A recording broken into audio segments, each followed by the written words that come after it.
المنافسين عندك طالعين عليك في جوجل ماب رغم ان هم عندهم اقل عدد من الكومنتس او الريفيوز او حتى الستارز بتاعتهم اقل منك. يعني ممكن انت تكون عندك 4 نجوم وهم عندهم 3 ويطلعوا فوقيك.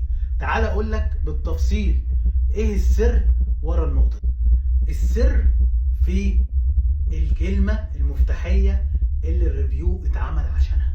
بمعنى انا دلوقتي لو انا مستشفى فانا محتاج العميل يكتب كلمة مستشفى عندي في الريفيو، وهيخلي جوجل يطلع الماب بتاعتي عن مابة المنافس بتاعي. سر رقم 2، انا ذكرت قبل كده اللودو سي اي دي. ارجع للفيديو اللي قبل دون عشان تعرف تربط المابة بتاعتك بالويب سايت بتاعك وسابق المنافس بتاعك بخطوة اضافية.